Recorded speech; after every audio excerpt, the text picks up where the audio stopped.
हर हर महादेव। आज हम बात करेंगे दो ऐसे एस्ट्रोलॉजिकल रूल के जो आपको प्रेडिक्शन में हेल्प करेंगे। पहला रूल है डिप्रेशन एंजाइटी की जब बात आती है तो आप कुंडली में उसको कैसे एग्जैक्टली देख सकते हैं।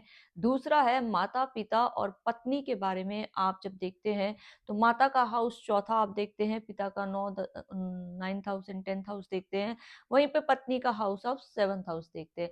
लेकिन कई बार आपके क्वेश्चंस आते हैं कि हम इस लड़की की कुंडली आपको दिखा रहे हैं, इसकी माता के बारे में हमें जानना है, पिता के बारे में हमें जानना है, तो वो सटीक आप कैसे जान सकते हैं। पहला रूल मैं आपको बताऊंगी कि डिप्रेशन एंजाइटी का जब आप फैसला लेते हैं किसी कुंडली में, चंद्रमा को देखते हैं, लेकिन आप बाकी सारी आसपास की कंडीशन देखे बिना ही बहुत जल्दी बोल देते हैं कि हो सकता है एंजाइटी हो सकता है डिप्रेशन हो, लेकिन ऐसा नहीं होता है। रूल को आप ध्यान से सुनिएगा, ध्यान से देखेंगे तो आपको समझ भी आएगा। सबसे पहले हम बात करेंगे स्ट्रेस एंजाइटी। आप मान के चलें, काफी बार आप देखते हैं कि केतु जो है वो इस भाव में बैठा है।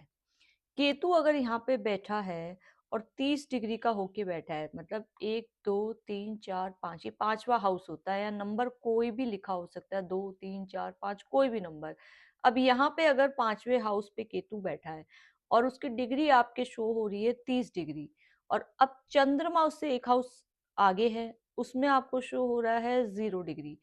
तो ये जो केतु है ये उल्टी चाल चलेगा, मतलब आज अगर ये यहाँ पे है तो 18 महीने बाद ये इस राशि में आएगा, फिर इस राशि में आएगा, फिर इस राशि में आएगा। ऐसे ही सामने जो राहु बैठा है इसके, वो पहले यहाँ रहेगा फिर यहाँ रहेगा, वो पीछे की चाल चलते हैं, मतलब ये पीछे चलते हैं।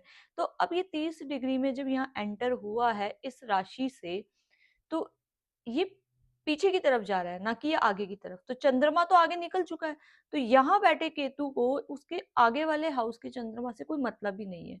तो कई बार आप इसका और इसका कनेक्शन बना देते हैं कि अगर यहाँ पे राहु है या यहाँ पे केतु है और यहाँ चंद्रमा आ चुका है, तो हो सकता है कि वो उसके इम्पैक्ट में हो। नहीं। अब अगर ऐसे इंसान को फिर भी आप देखते हो एंजाइटी है, तो आपको क्या देखना है कि ये जो यहाँ चंद्रमा आपका बैठा है, वो चंद्रमा कहीं बुध की राशि में तो नहीं है, मतलब नंबर 3 में तो नहीं है। नंबर 3 में है तो बुध कहाँ बैठा है कुंडली में? क्या बुध जो है वो राहु के साथ है? क्या बुध जो है वो गुरु के साथ है? या वो कोई ऐसे अपनी राशि में बैठा है जिसको सूट नहीं कर रही है? चंद्रमा यहाँ पे है, अगर वो राहु के कांटेक्ट में नहीं है, राहु केतु के उसमें नहीं है, इन्फ्लुएंस में, तो इस पर्सन को डिप्रेशन क्यों है? डिप्रेशन के लिए आप बहुत सी चीजें चेक कर सकते हो। आप उसका लग्नेश चेक कर सकते हो। अगर लग्नेश यहाँ पे, सपोज यहाँ पे शुक्र लग्नेश बन रहा है, तो वो कहीं मार्केश के अंडर में तो नहीं है, कहीं अष्टम से उसका कनेक्शन तो नहीं है, कहीं राहु से बैडली वो इन्फ्लुएंस तो नहीं है, या शनि से इन्फ्लुएंस नहीं। इस तरीके से आप देख सकते हो। खाली चंद्रमा को आप देखोगे कि डिप्रेशन एंजाइटी हो रहा है, तो आप हमेशा गलत ही करोगे। और सपोज इसमें भी यहाँ चंद्रमा बुध की राशि में बैठा है, तो बुध के क्या हाल है कुंडली में, बुध किस कंडीशन में, ये देखना बहुत जरूरी है। दूसरा रूल मैं आपको बताती हूँ कि आपको अगर अपनी माता के बारे में देखना है, तो मेनली आप माता के बारे में कौन सा हाउस देखते हो कुंडली में? नंबर यहाँ कोई भी हो सकता है, कोई भी चार्ट आप लग्न ले सकते हो, 2 भी हो सकता है, 3 भी हो सकता है सामने। लेकिन हाउसेस की मैं बात करती हूँ, कौन सा हाउस देखते हो? 1 2 3 4, चौथा हाउस माता का होता है। अब इसकी स्टडी करने के बाद सपोज आपके पास कुछ लग्न चार्ट है, उसमें आपको माता के बारे में किसी ने पूछा कि इस चार्ट वाले की माता के बारे में, जिसका चार्ट है उसकी माता के बारे में, तो चौथा घर आप देखेंगे। अब और सटीक कैसे देखेंगे? अब चौथे हाउस को तो आपने स्टडी कर लिया, राशि क्या है उसका, राशि लॉर्ड क्या है। अब देखिए इस कुंडली में चंद्रमा कहाँ बैठा है। अगर चंद्रमा यहाँ बैठा है तो यहाँ से हाउस काउंट करें, 1 2 3 4, फोर्थ हाउस। चंद्रमा से फोर्थ हाउस की भी स्टडी आप करेंगे। इसी तरीके से पिता के लिए सूर्य को देखें, पिता के लिए आप हाउस देखते हो 9वां 10वां, जो हम नॉर्मली देखते हैं।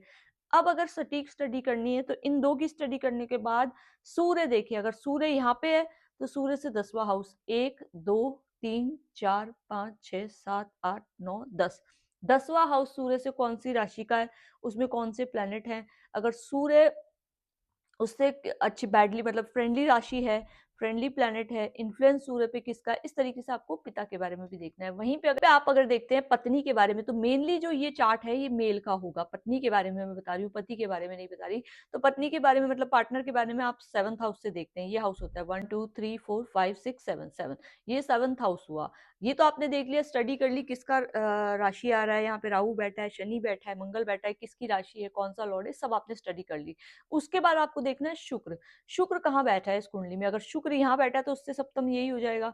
अगर शुक्र यहाँ बैठ गया है तो 1 2 3 4 5 6 7, इसकी भी स्टडी करेंगे आप। अगर शुक्र यहाँ बैठ गया है तो 1 2 3 4 5 6 7, इसकी भी स्टडी करेंगे आप। तो इस तरीके से आपको ये प्रिडिक्शन करने हैं, ना कि सीधा सीधा आपको एक सिंपल सा रूल अप्लाई करना है। जब आप कुंडली प्रिडिक्ट करते हैं तो बहुत सी चीजों का आपको ध्यान रखना पड़ता है।